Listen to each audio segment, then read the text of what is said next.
Hello friends, Dan Alasso, Making History, and it is day 8 of my retrenchment adventure. And there was some news overnight. The president of my university sent out an email to all faculty and staff yesterday. And I have to say, I think it struck a pretty good tone. He acknowledged the retrenchment and called attention to the fact that it was going to disrupt people's lives and people's careers, and that he was very sorry for that.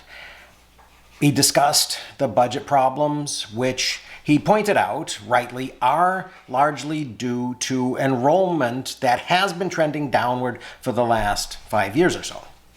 When he discussed reductions in expense lines, he was careful to note first the cuts that he has made to administration.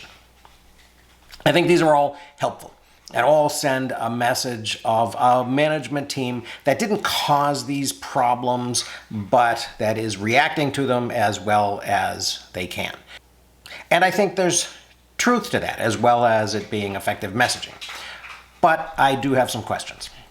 For example, I would like to see as much detail about the administrative cuts as I have seen about the faculty cuts. And specifically, things like, are they trying to claim that management's contribution to covering this budget shortfall consists in things that have sort of already happened passively, like not replacing the chief diversity officer, the diversity, equity, inclusion guy, and his staff who left, or of the assistant VP of academic affairs going back to his tenured faculty position. That will save a couple $100,000 a year going forward, but it doesn't really affect anyone who is currently an administrator. The biggest issue for me is that although the decrease in enrollment has been an issue and a concern for the last 5 years or so, so many of the people who either contributed to it or failed to respond to it are still running things at BSU. And another thing that I really haven't heard anything about is the executive pay gap. The cost of living really isn't very high in northern Minnesota. So despite there being a competitive national market for university executive compensation, I don't really think that the people running BSU need to be making as much as they are, or should be making 3 to 5 times more than the people teaching the classes, even the tenured people. And especially at the moment, it seems to me that the most significant step that the executive suite, the C-suite, could make at this point would be to reduce their compensation, at least for a year, by the same percentage as the faculty reductions. What I mean by that is, if BSU has to lose 15% of its faculty in order to survive, I don't see why the president and his cabinet can't take a 15% haircut in solidarity.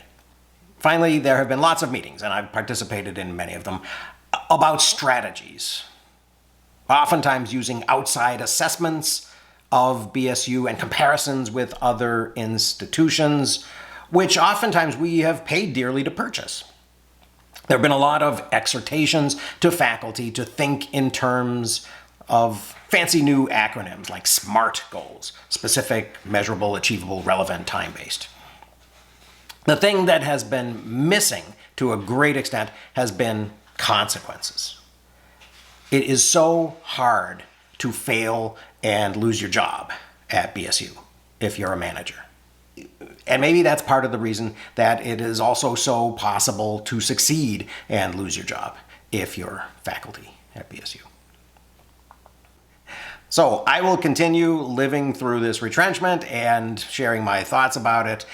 I will also continue posting historical content, primary sources, historiography, and my new research. So if you're enjoying that and finding it interesting, consider subscribing and contributing to the cause. And in any case, thanks very much for listening. I will see you again tomorrow.